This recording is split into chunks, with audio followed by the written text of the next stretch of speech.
El PAR Explora Arica y Parinacota, en conjunto con Radio Universidad de Tarapacá y Radio Pintatani, presentan CDC. Conversemos de Ciencias. Un espacio de diálogo y reflexión en torno a preguntas cotidianas con respuestas del mundo científico y académico.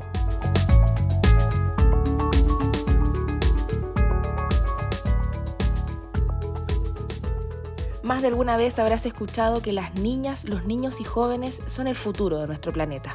Se suele decir que las personas adultas dejaremos en herencia la Tierra a ellas y a ellos. Es por eso que las condiciones en las que dejamos este legado es de una gran responsabilidad, porque determinarán su calidad de vida y sobrevivencia. ¿Te has preguntado alguna vez si la casa donde vives o el lugar donde estudias o trabajas está construido de forma sustentable? Para hablar de sustentabilidad y cómo aplicar este concepto en las construcciones, reflexionaremos sobre las acciones que podemos adquirir para proteger nuestro planeta. Es por eso que hemos invitado al doctor en química Diego Villagra Gil, jefe de carrera de Ingeniería Civil en Industrias de la Universidad de Tarapacá. Buenos días, profesor. ¿Cómo está el día de hoy? Buenos días. Bien, muy bien.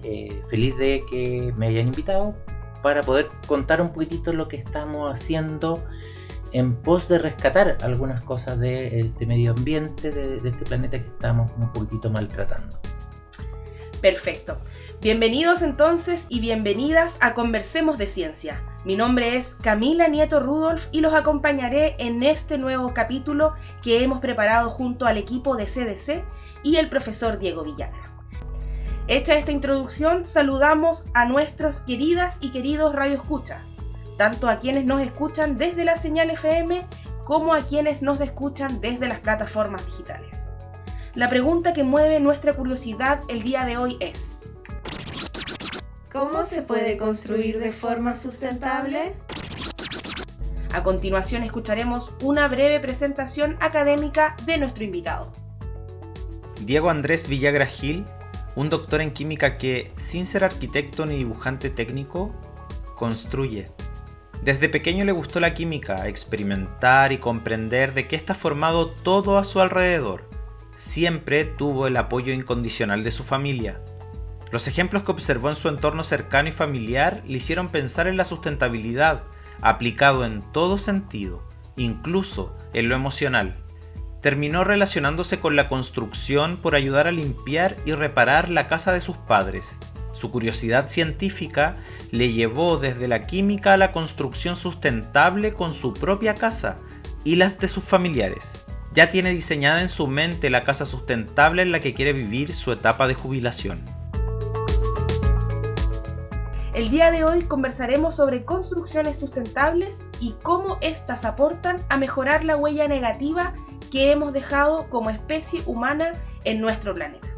Profe, y empezando con la pregunta más básica, ¿qué es la sustentabilidad? Bueno, como tú lo mencionaste en la introducción, nosotros estamos ocupando este planeta que es nuestra casa y en algún momento las vamos a dejar.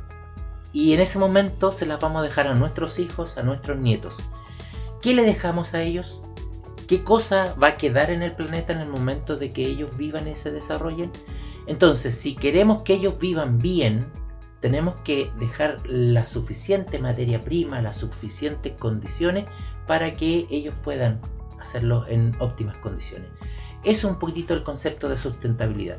Cómo producimos y vivimos en condiciones cómodas, pero también permitimos que los del futuro lo hagan.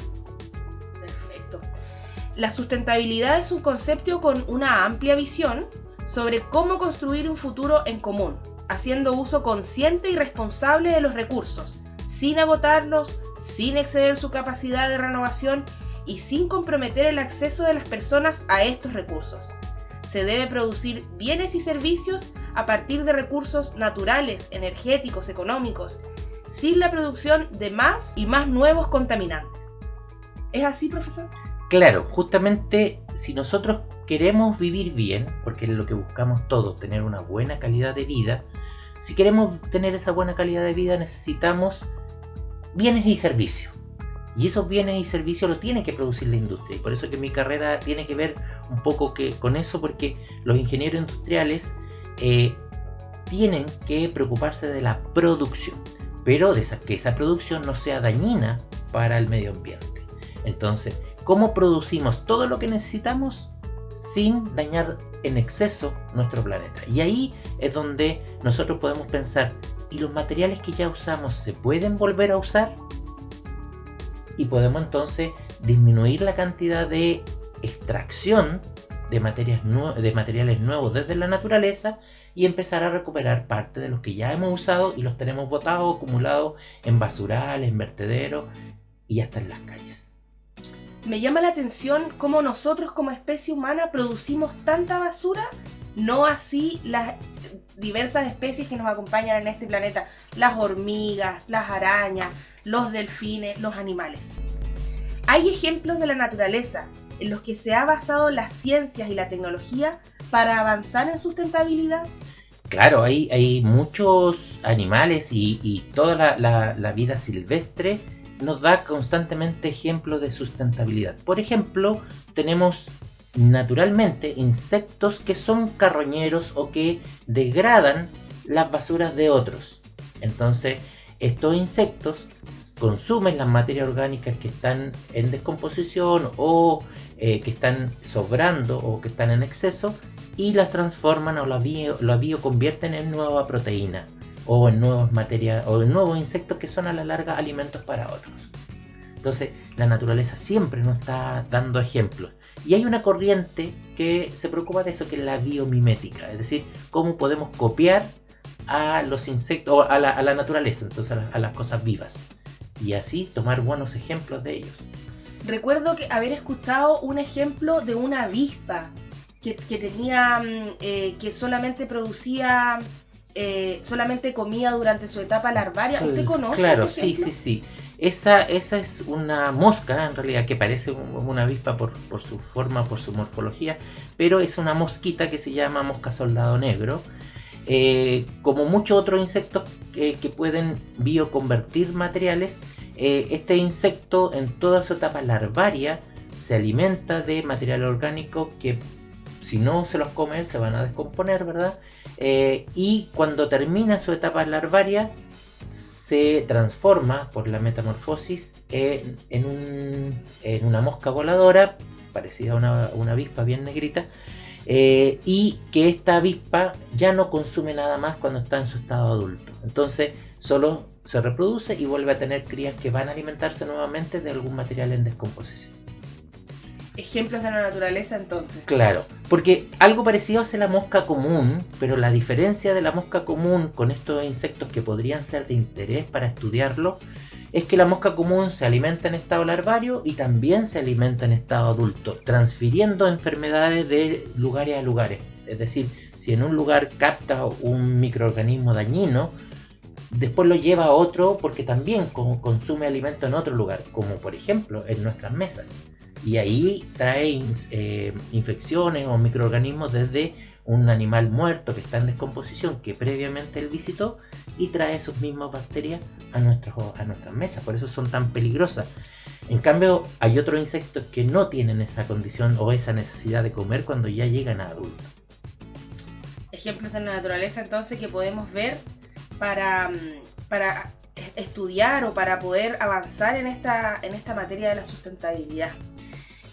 Vemos mucha basura en la calle, hay pocos puntos limpios, por ejemplo, la gente no recicla, la gente bota sus desechos todos en un mismo lugar, pero ¿podemos hacer algo más con estos desperdicios? Se han escuchado el concepto de ecoladrillo, por ejemplo. ¿Qué es el ecoladrillo? Antes de responder eso, un poquito más atrás voy a ir. Claro, nosotros como seres humanos siempre estamos desechando basura y dependiendo de lo tecnológico que seamos, va a ser más o menos esa basura. Por lo menos aquí en Chile estamos en un promedio de 2 kilos de basura por persona al día. Y aquí en Arica, lamentablemente, esa cifra es aún mayor. Supera los 3 kilos y podríamos llegar hasta los 4 kilos de basura al día por persona. lo que se convierte, ¿verdad?, en un gigantesco cerro de basura que está en el basural o en cualquier otra parte, porque se bota basura en cualquier lado. Y respondiendo ahora a tu pregunta, podemos entonces tomar parte de esta basura y convertirla en materiales de construcción. El ecoladrillo es un ejemplo de eso. Hay personas que definieron ecoladrillo como utilizar botellas rellenas con también desperdicio, y que estas botellas llenas de desperdicio colocarlo o incluirlo en un proceso constructivo. Pero hay procesos que son aún más eficientes, como incluirlo realmente este plástico en el hormigón, que es con lo que se construyen los ladrillos, ¿verdad? O las bloquetas. Y así el plástico queda realmente secuestrado y por mucho, mucho tiempo.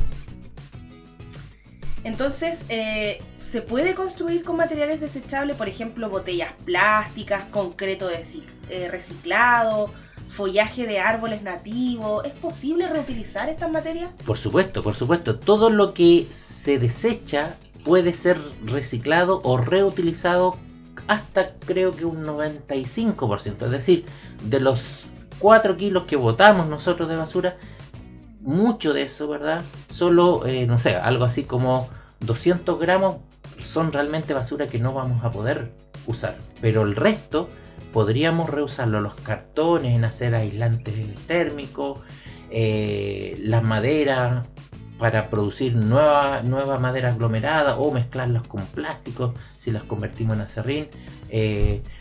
Los mismos plásticos, utilizarlos en diferentes formas, porque cada plástico se recicla de manera diferente. Entonces podríamos hacer madera plástica, podríamos hacer enchapados, un montón de materiales que podríamos ocupar para la construcción. Entonces podríamos reutilizar los materiales que están botados y que tienen costo cero, ¿verdad?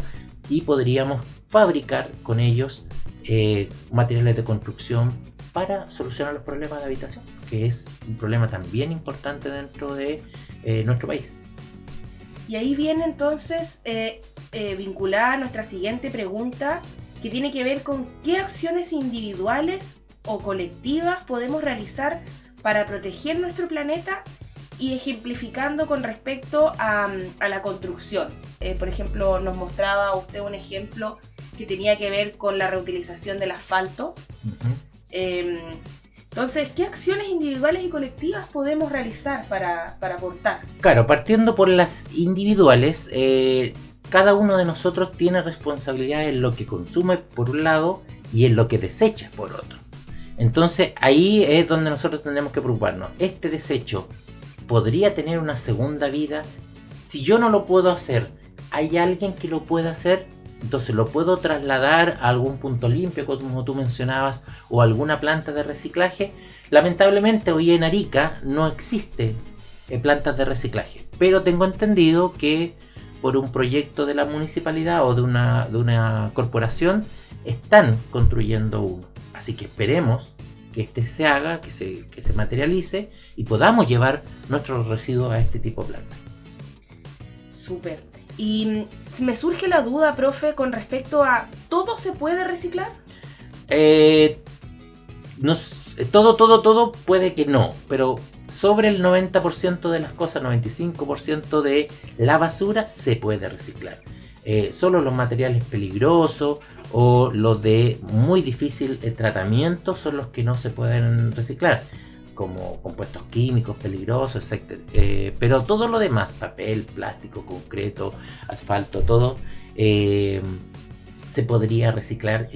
Solo tenemos que hacerlo. Obviamente, cuando se hace en forma particular, siempre hay más dificultad.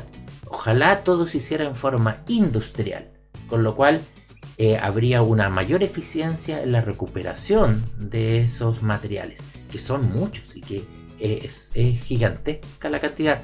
En un informe del Ministerio de Vivienda y Urbanismo, creo, decía que el equivalente de basura que botamos es como 7 morros de Arica cada año, de materiales que se podrían reutilizar. Profe, ¿y usted tiene algún conocimiento con respecto a la legislación? ¿Hay algún avance con respecto a esto? Lamentablemente tenemos poco avance porque si bien no se prohíbe reciclar, no hay una ley que prohíba reciclar, y de hecho hay una ley que estimula el reciclaje, que es la Ley de Responsabilidad Extendida del Productor, que está promulgada del 2016, pero ha ido avanzando muy poco en la creación de sus reglamentos, que es lo que la hace operativa realmente. Entonces, si esta ley no se pone 100% en operación, todo va a costar aún más. Ahora, cuando esto ocurra, van a poder empezar a disminuir la cantidad de basura que emiten las industrias, que emitimos nosotros mismos, etcétera, etcétera. Pero, por otro lado, hay que crear normas que permitan utilizar estos materiales hechos o fabricados con materiales reciclados. Porque, por ejemplo, para construir un edificio existen unas ciertas normas, para construir una carretera existen unas ciertas normas y las empresas constructoras deben cumplir esa norma. Y si en la norma no dice que se puede incluir un porcentaje de asfalto reciclado en la construcción de una carretera, no lo van a hacer.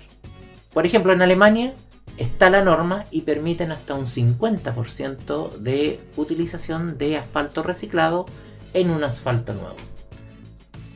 Qué interesante el tema que estamos conversando. Muchas gracias, profe, por compartir sus conocimientos con nosotras y nosotros. Vamos a iniciar entonces la etapa de la reflexión. Damos la bienvenida a Paulina Muñoz, compañera del Par Explora Arique Parinacota, junto a quien realizaremos una reflexión y desafío relacionado con lo que estamos conversando y con el principio Explora de sustentabilidad. Bienvenida, Paulina. Gracias, Camila. Hola, profesora. Hola, Camila. ¿Cómo están? Buenos días. Bueno, después de todo lo conversado con el profesor Diego, les propongo la siguiente reflexión. Observar la comunidad en la que viven y reflexionar en torno a la siguiente pregunta. ¿En qué nos podemos fijar para mejorar nuestras construcciones y hacerlas más sustentables? Entonces, mirando nuestro entorno, nuestra comunidad, los invito a reflexionar en torno a esta pregunta y observar entonces los edificios, las estructuras donde ustedes habitan. Haciendo entonces, poniendo en práctica lo que conversó Camila con el profesor Diego. Y el desafío de hoy es muy similar a esta reflexión. Se trata de analizar la sustentabilidad de nuestras casas, identificando aspectos positivos y negativos de la estructura del hogar de cada uno. Por ejemplo, ir verificando la eficiencia energética, la reutilización del agua, los materiales de construcción, entre otros aspectos que ustedes puedan identificar. Lo ideal es que los puedan registrar en aspectos positivos y aspectos negativos. Profe, ¿usted nos podría dar un ejemplo de, por ejemplo, cómo hacer más sustentable una escuela rural? Sí, de hecho ni siquiera necesitamos de tecnología para eso. Nuestros antepasados lo hacían, construían adobes, ¿verdad?, hechos de barro y residuos vegetales que hay en el entorno natural constantemente. Entonces se construía así y dependiendo del grosor de esa pared de asfalto, de adobe, las casas tenían una buena impermeabilidad térmica. Hoy en día podríamos hacerlo mejor con toda la tecnología y recuperar, por ejemplo, fibra orgánica que esté botada en nuestros valles, en nuestros campos, en el altiplano, donde sea. Y podríamos dar un ejemplo en un trabajo que hicimos con una estudiante que vivía justamente en la pampa del Tamarugal. Esos árboles no se pueden talar, ni cortar, ni aprovechar industrialmente porque es una reserva. Pero todas las hojas y desechos de semillas que caen a los pies, no hay una restricción que pueda ser usado. Entonces, y además que no aporta nada en el suelo. Toda esa fibra orgánica y natural que está perdiéndose, la probamos y la incluimos en un aislante térmico hecho de esta fibra y materiales comunes como yeso, como cementantes que se venden en ferretería, y algunos aislantes y algunos químicos que permitían retener el avance del fuego a través de este aislante y tuvo muy buenos resultados. Entonces, puede retener hasta 10 veces la diferencia térmica. Es decir, si yo tengo 500 grados afuera, por ejemplo, si fuera el caso, un caso extremo, adentro podría haber 50, es decir, 10 veces la diferencia que logramos medir con instrumentos de laboratorio. Entonces, si lo podemos hacer con un material que está disponible, que no le haríamos daño a la naturaleza al usarlo, porque no estaríamos cortando el árbol, solo recogiendo las hojas que deja botada después de su periodo de cambio de hoja, nosotros podríamos tener materiales para las personas que viven en el altiplano y que más encima tienen un clima tan extremo que en la noche hace mucho frío y en el día hace mucho calor. Entonces la casa debe resistir ese embate térmico, y que podríamos hacerlo con estos materiales que están disponibles en la naturaleza. Y las construcciones originarias también tienen esos principios. Tenían esos principios. De hecho, la construcción originaria, si vemos al interior de nuestros valles, ¿verdad? O hacia la cordillera, vemos que son generalmente de adobe, ¿verdad? Generalmente bajas para no gastar mucho en calefacción, también con muy poca ventana, y la ventana dirigida principalmente hacia el oeste para recibir solo los rayos menos calurosos, es decir, cuando el sol se está poniendo, los de la tarde. Entonces, todas esas condiciones lo analizaron ya nuestros antepasados y buscaron alguna forma de construir sus casas en forma sustentable. Ahora, podemos hacerlo mejor ahora, porque tenemos, además de esos conocimientos nuevos y tecnología. Entonces, podemos mejorar aún más, pero manteniendo ese concepto de sustentabilidad. Se pueden sumar esas tecnologías, entonces esos principios, claro, que ya se ocupaban desde tiempos ancestrales. Exacto. Entonces podemos construir mucho mejor y sustentable. Mucho mejor y sustentable, entonces sería ideal para poder disminuir un poquito esta huella de carbono, este impacto negativo que hemos provocado nosotros como especie humana en nuestro planeta.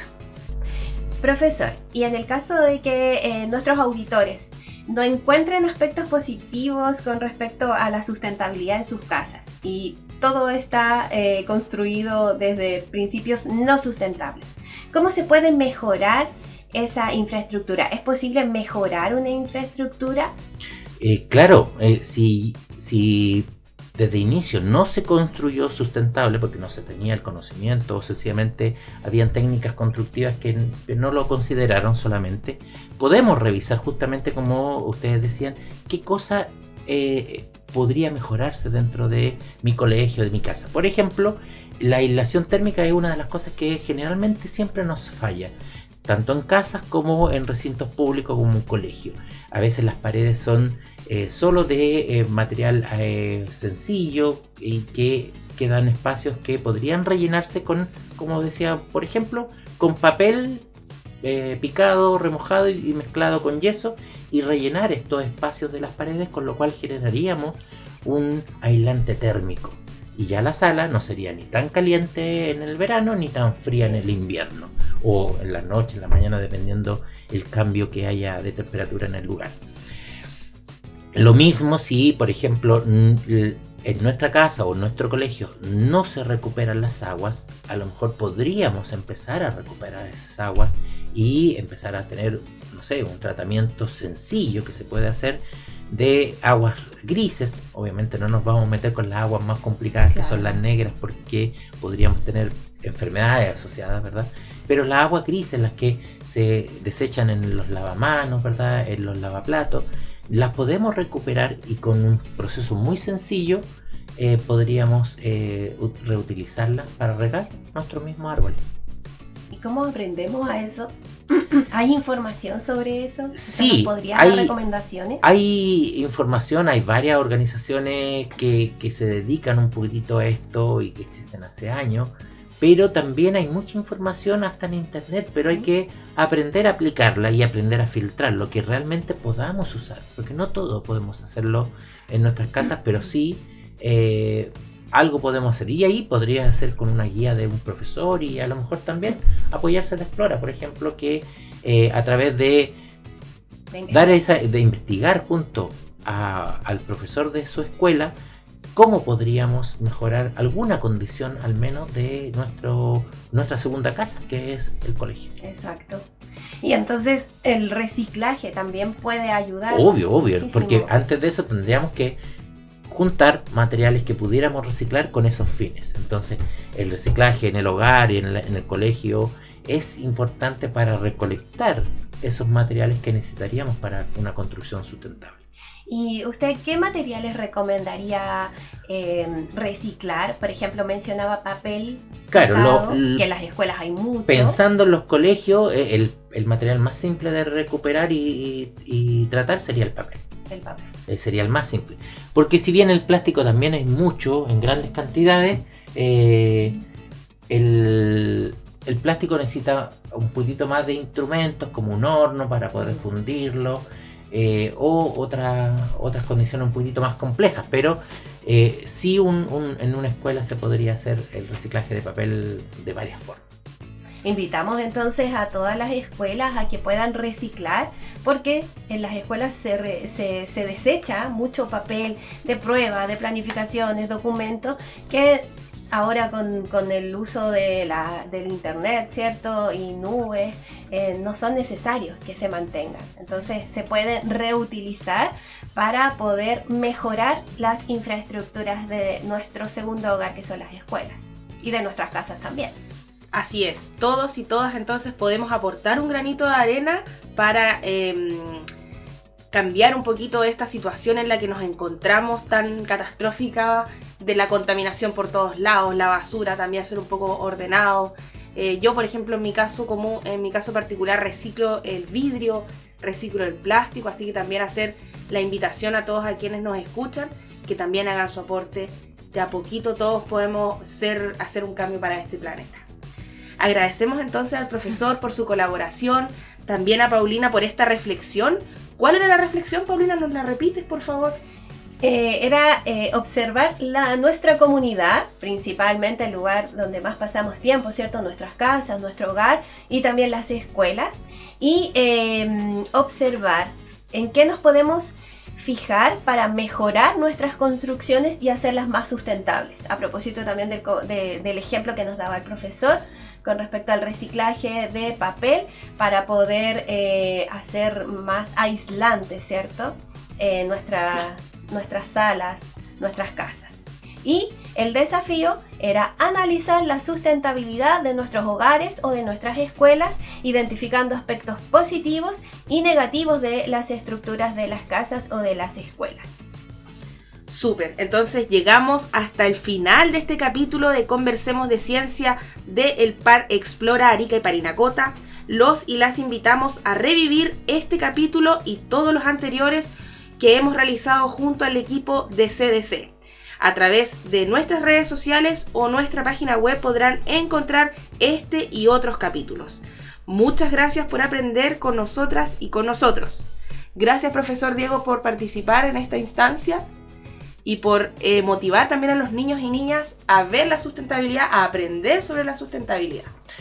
Muchas gracias por la invitación, porque la responsabilidad de dejar un planeta mejor para nuestros hijos y nuestros nietos es de todos. Así es. Y si tú te haces alguna pregunta, ya que sabemos que las preguntas son el motor de las ciencias y del conocimiento, envíanos tus preguntas al correo exploraaricaparinacota@gmail.com. Muchas gracias por escucharnos. Eso ha sido todo en CDC, Conversemos de Ciencia. El Par Explora Arica y Parinacota del Ministerio de Ciencia, Tecnología, Conocimiento e Innovación, ejecutado por la Universidad de Tarapacá, presentó CDC, Conversemos de Ciencias. Revive este capítulo en nuestra página web www.explora.cl/Arica y Parinacota y en nuestras redes sociales.